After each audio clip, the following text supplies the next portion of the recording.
Gente ativa da mente criativa, tudo bom com vocês? Eu estou aqui com uma edição da revista Exame, que traz na capa a matéria O Poder da Diversidade. O que fala essa reportagem? Ela fala que apesar de muito atrasadas, aos poucos as empresas brasileiras vão implantando práticas e políticas de inclusão de um perfil mais diversificado de funcionários nas suas empresas, né?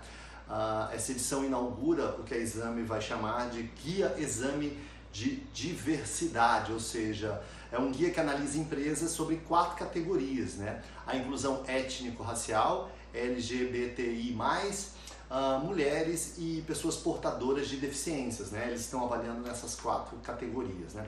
Bom, antes de falar sobre essa matéria que está super legal, gostaria que você fazer um pedido para você, assinar o canal, curtir, compartilhar e ativar o sininho das notificações para você ficar por dentro sempre que tiver algum vídeo legal, tá bom? Bom, falando sobre a reportagem, o que acontece? Em primeiro lugar, qual é o cenário? A gente tem um cenário em que o perfil da população brasileira é um bocado diferente do perfil da população das empresas. Enquanto a gente tem 52% de mulheres no Brasil, em cargos gerenciais, esse índice é de cerca de 39%. Né? Enquanto a gente tem 54%, 55% de população negra, né, que se declara negra ou parda no Brasil, nos cargos gerenciais isso é cerca de 27%. E à medida em que a gente ascende na pirâmide hierárquica das empresas e começa a analisar apenas diretores ou presidentes, essas distorções começam a ficar ainda maiores, né? Isso sem contar que tem milhares de funcionários que sentem vergonha de manifestar sua verdadeira orientação sexual. Isso porque o presidente da maior empresa do mundo hoje, da Apple, o Tim Cook, é declaradamente homossexual. Então existem algumas distorções que essas práticas de diversidade pretendem resolver. Mas por quê? Né? Mas por que vem se falando tanto nisso, né, nas políticas de RH?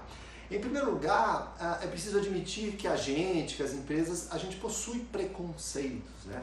Às vezes uns preconceitos declarados, manifestos, e às vezes até inconscientes, né? O que eles chamam de vieses inconscientes.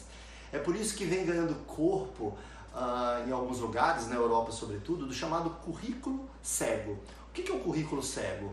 É um currículo no qual o recrutador não tem acesso ao nome, ao endereço onde ele mora, à escola onde ele estudou. Ele tem acesso apenas aos dados gerais de formação e eventualmente os resultados dos seus testes, né? Mas não em relação a esses dados. Porque pode ser que a pessoa, às vezes até sem má intenção, mas que ela crie mais empatia com uma pessoa que estudou na mesma escola que ela, ou que mora numa mesma região que ela. Então, em virtude disso, tem se defendido o teste cego, né? Isso é mais comum na Europa, né? Na Europa existe uma preocupação com o preconceito com o imigrante, né? Então, acha-se que dependendo do sobrenome da pessoa, pode ser que pessoas de sobrenome do leste europeu, ou da África, ou de países do Oriente Médio sejam preteridos, mesmo com um currículo tão bom quanto, em relação aos seus concorrentes europeus. Mesmo no Brasil, essa prática não pegou ainda, mas ela mostra que a gente é suscetível a erros, né? Que muitas vezes a gente tem vieses inconscientes que podem fazer com que a gente prefira um determinado perfil de candidato, sem que necessariamente esse candidato seja melhor que o outro realmente, né? Bom, e por quê? E por que é importante as empresas promoverem práticas de diversidade? Em primeiro lugar, por justiça social, né? Se já é difícil o mercado de trabalho para qualquer um, né, não existe razão para a gente tornar ainda mais difícil para alguma pessoa pelo fato de ela ser mulher, ser negra, usar bengala ou ter uma orientação sexual diferente da maioria, né? Então, por uma questão de justiça social, é importante que a gente corrija essas falhas que possam ser oriundas de preconceito. Então, acho que essa já seria uma razão suficiente. Agora, é importante dizer que essas políticas de promoção da diversidade não significam uma proteção ou necessariamente uma criação de cotas, mas eu diria que essas pessoas elas são obrigadas a bater metas, elas têm horários a cumprir, elas têm que ser competentes também, né? A questão aqui é apenas não bater a porta na cara dela e não impedir que determinado perfil de pessoa seja contratada por alguma forma de preconceito, consciente ou não. A segunda razão, e é a que eu destaco mais, que eu gosto muito, é que é o seguinte: Diversidade gera criatividade e criatividade gera inovação. E a empresa que não inovar vai morrer. Ou seja, inovação é um imperativo para a empresa que quiser permanecer viva no mercado, né? E o que acontece? Se a empresa contrata sempre o mesmo perfil de pessoas, como se fosse um exército de clones, a capacidade dela de gerar soluções inovadoras, criativas, vai ficar altamente comprometida. Já está provado que a criatividade ela prolifera mais no ambiente onde há diversidade de pessoas, de perfis, de pontos de vista, né? Então, promover a diversidade, ou seja, contratar pessoas com perfis diferentes, é uma forma também de estimular a criatividade, a inovação e pontos de vista diferentes, né? E como eu já falei, a empresa hoje em dia que não for capaz de inovar, ela está fadada ao fracasso, não é mesmo?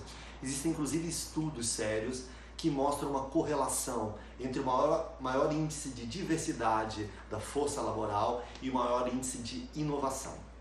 A terceira razão é o seguinte: empresa com maior diversidade, ela tem mais capacidade de gerar empatia com os consumidores.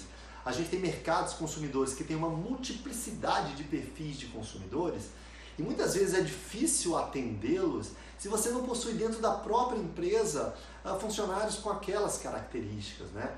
Eu digo que para atender bem, você precisa entender bem. E para entender bem, nada melhor do que estar na pele daquele tipo de consumidor. Então, muitas vezes, o consumidor da empresa é um estrangeiro para ela, porque ela não entende muito bem quais são as características, como vive, o que pensa, o que sente. Então é importante que a empresa traga para dentro dela também essa diversidade, até para que ela possa atender melhor os diferentes tipos de perfis de consumidores que existem, né? Bom, eu tenho 3 ressalvas, pelo menos, em relação a essa matéria, ou em relação ao tema da diversidade.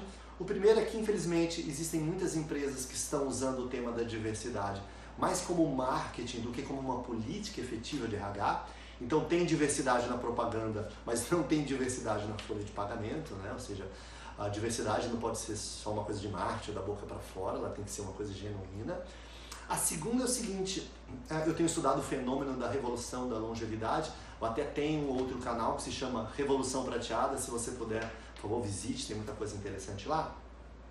E o que acontece é que eu senti muita falta nessa reportagem de uma 5ª categoria, pelo menos, que seria da diversidade etária, não é? Porque a gente está vivendo um mundo em que a gente vive cada vez mais 60, 70, 80, a gente está rumo aos 100 anos de idade. E o que acontece, e é óbvio que a gente vai ter que ficar cada vez mais tempo no mercado de trabalho, as propostas de reforma previdenciária já apontam para algo ao redor de 65 anos de idade, só que a gente tem visto um certo preconceito, velado ou não, do mercado de trabalho, com profissionais que estão desempregados a partir dos 50 anos de idade. Quem fica desempregado por volta dessa idade sente uma certa dificuldade de se recolocar no mercado de trabalho, ou seja, então existe a questão do etarismo, do preconceito por idade, e quando a empresa pensa numa política de diversidade, é importante que ela não negligencie também outros fatores. É importante que tenha inclusão étnico-racial, de orientação sexual, de deficiência física, mulheres, mas ela não pode esquecer também a questão da diversidade etária. Até mesmo porque uma pessoa negra ou mulher, ou de orientação sexual diferente da maioria, ou qualquer outra característica, em algum momento da carreira dela, ela vai ter mais que 50 também, e aí ela pode ter um problema duplo, né? Um problema pelo preconceito por alguma dessas características e ainda o preconceito de idade.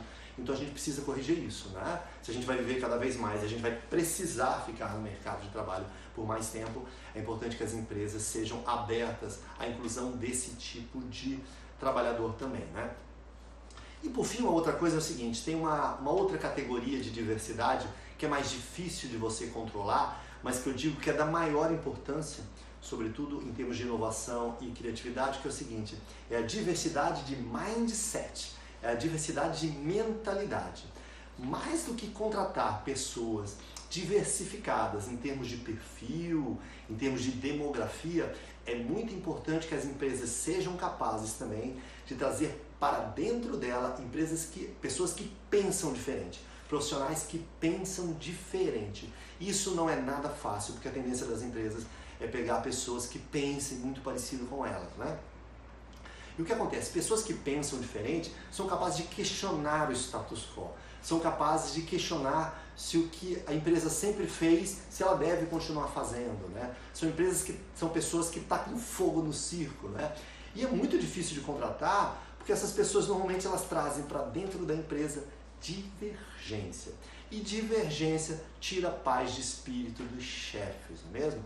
E tira a empresa daquela zona de conforto quentinha em que a gente costuma cochilar quando tudo vai indo muito bem.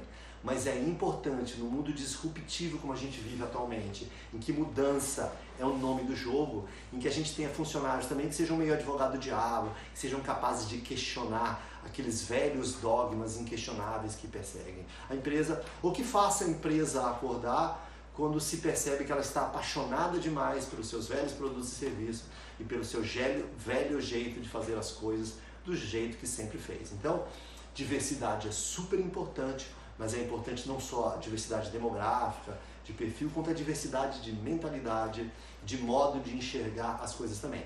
Se for uma diversidade de mentalidade e uma divergência bem intencionada, isso é super importante para as empresas, tá bom? Então é isso, essa é a reportagem. Viva a diversidade, seja por justiça social, seja por gerar criatividade ou mesmo por gerar uma empresa mais competitiva e inovadora. Eu diria que o poder da diversidade é de fato muito grande, tá legal? Espero que você tenha gostado desse vídeo e se gostou, se inscreva no canal porque aqui tem uma diversidade enorme de conteúdo, tá legal? Muito obrigado pela sua audiência, te espero no próximo vídeo. Tchau!